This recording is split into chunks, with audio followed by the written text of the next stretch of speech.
বারবার রাজপথে ফেরত আসার কথা বললেও এখনও রাজনীতির মাঠে সক্রিয় হতে পারেনি কার্যক্রম নিষিদ্ধ আওয়ামী লীগ। 2024 সালে গণ অভ্যুত্থানে পতনের পর প্রায় 2 বছর ধরে মাঝে মধ্যে সড়কে ছটিকে মিছিল আর সামাজিক যোগাযোগ মাধ্যমে শুধু সক্রিয় দেখা যাচ্ছে দলটির নেতাকর্মীদের। শীর্ষ নেতাদের অনেকেই কারাগারে, আত্মগোপনে কিংবা দেশের বাইরে। এই অবস্থায় জনমনের প্রশ্ন, আওয়ামী লীগ কি আবার বাংলাদেশের রাজনীতি ফিরতে পারবে?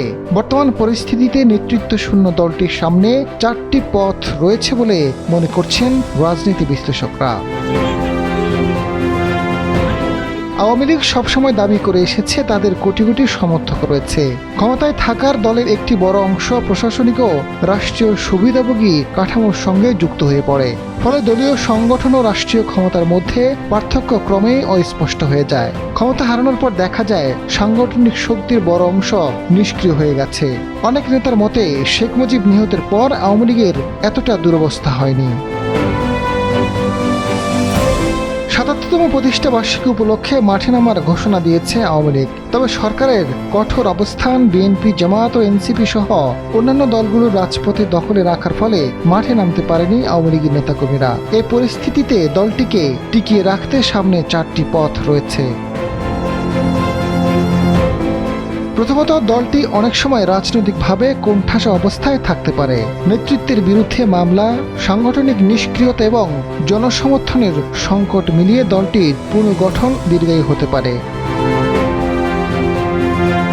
দ্বিতীয়ত, আওয়ামী লীগের ভেতরে নতুন নেতৃত্বের উত্থান ঘটতে পারে।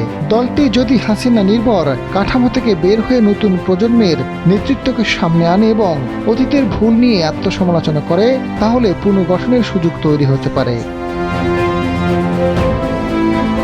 তৃতীয়ত, দলটি বিভক্তি হওয়ার ঝুঁকিতেও রয়েছে। ইতিহাস বলে আওয়ামী লীগ অতীতেও একাধিকবার ভাঙনের মুখে পড়েছে। বর্তমান সংকট দীর্ঘ হলে নেতৃত্ব ও কৌশলগত প্রশ্নে নতুন বিভাজন সৃষ্টি হওয়ার সম্ভাবনা উড়িয়ে দেওয়া যায় না। চতুর্থত, রাজপথে শক্তি দেখিয়ে আবার ফিরে আসা। ক্ষমতাসীন বিএনপি ভুল করবে, বিরোধী দল জামায়াত এনসিপি সরকারের প্রতি ক্ষুব্ধ হবে, প্রশাসনিক নিয়ন্ত্রণ দুর্বল হয়ে পড়বে। এমন একটা সুযোগে আওয়ামী লীগ আবার রাজনীতিতে ফিরে আসবে। দৃশ্যত আওয়ামী লীগ এখনও এই পথেই হাঁটছে বলে মনে করছে দলটির বিভিন্ন সূত্র। তবে এটাকে ভুল নীতি হিসেবে বিবেচনা করছেন রাজনৈতিক বিশ্লেষকরা। আজাদ ফারুক, সময়ের আলো।